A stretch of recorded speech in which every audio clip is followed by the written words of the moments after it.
Hello viewers, welcome back to our channel. আশা কৰো আপোনালোকে সবাই ভালে আছে।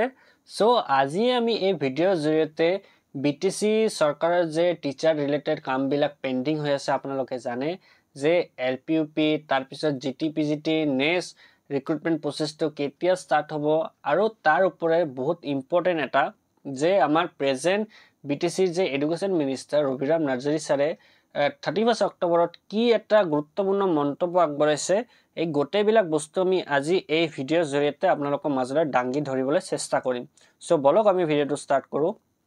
সো আপোনালোকে ইতিমধ্যে জানে যে আমাৰ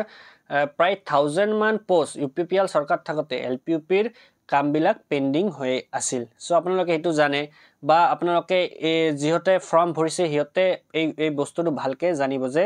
আমাৰ UPPL সৰকাৰ থাকতে আমাৰ কামবিলাক যে LPUPৰ যে কামবিলাক হেতু স্টপ হৈ গৈছিল এই স্টপ হোৱাৰ কাৰণটো আছিল যে আমাৰ মেইনলি নিয়স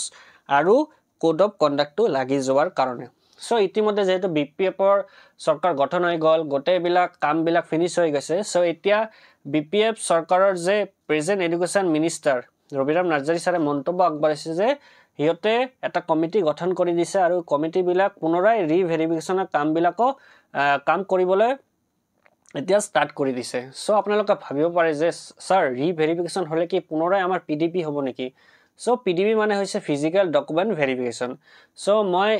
আপোনালোকক ক্লিয়াৰ কৰি দিব বিচাৰো যে পুনৰাই PDF মানে এটো ফিজিক্যাল ডকুমেন্ট ভেৰিফিকেশন নহয় কিয়নো যে হিয়তে অলৰেডি যে আমাৰ যে ডকুমেন্ট বিলাক দি আছো হেইবিলাক ডকুমেন্ট হিয়তৰ হাতত আহি পৰিছে আৰু হিয়তে এই নিউ কমিটিয়ে ডকুমেন্ট ভেৰিফিকেশনৰ কামবিলাকো মানে বহুত নিকাকে কৰি আছে মই আশা কৰি আছো আৰু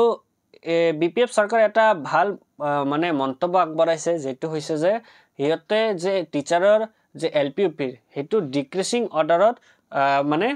সম্পূৰ্ণ কৰিব ডিক্ৰিজিং মানে হৈছে যে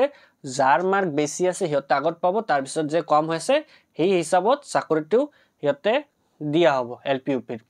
এটো আপোনালোক ক্লিয়াৰ হৈ গল যে LPUPৰ আচ্ছা মানে আপোনালোকৰ যে LPUPৰ এটোৰ মানে আপোনালোকৰ মানে জয়নিং টু আপোনালোকৰ ডিসেম্বৰৰ ভিতৰত হৈ যাব আমাৰ ৰবিৰাম নাৰ্জাৰী সাৰে এটো মন্তব্য আগবঢ়াইছে তাৰ ওপৰত যে আমাৰ 31 অক্টোবৰ বিএড কলেজত কোকৰাঝাৰত ৰবিৰাম নাৰ্জাৰী GTPGTৰ কথাও কৈছে যে হিয়তে কৈছে যে প্ৰায় এপ্ৰক্স 1500 পৰা 1600 মান পোষ্ট খালি হৈ আছে সো এই খালি হৈ যাবা পোষ্ট বিলাকৰ যে মানে ভেৰিফিকেশনৰ কাম জয়নিং গোটেইবিলাক কাম হিয়তে এই ইতিমধ্যে স্টাৰ্ট কৰিব বলে হিয়তে মন্তব্য আগবঢ়াইছে আৰু জানুৱাৰীৰ ভিতৰত মানে এই GTPGT কামবিলাক গোটেইবিলাক ফিনিশ কৰি হিয়তৰ নিজৰ হাতে হাতে জয়নিং লেটাৰ দিব বুলি ৰবিৰাম নাৰ্জাৰী সাৰে কৈ দিছে ঠিক আছে সো এটো আছিল আমাৰ ভিডিওটো বনোৱাৰ মূল উদ্দেশ্য আৰু মই আশা কৰো আপোনালোকে এই ভিডিওৰ জৰিয়তে বহুত এটা গুড নিউজ পাবলৈ সক্ষম হৈছে লাষ্ট লৈকে আপোনালোকে যদি মোৰ ভিডিওটো ভাল লাগে আপোনালোকে মোৰ চেনেলটো লাইক কৰিব শেয়াৰ কৰিব আৰু সাবস্ক্ৰাইব কৰিব আৰু নিজৰ মন্তব্য কমেন্ট বক্সত জনাব যে আপোনালোকে কোনটো বিষয়ৰ ওপৰত মানে ভিডিও বিচাৰে সো মই নেক্সটত এটো টপিকৰ ওপৰত ভিডিও বনাবলৈ চেষ্টা কৰিম সো থ্যাংক ইউ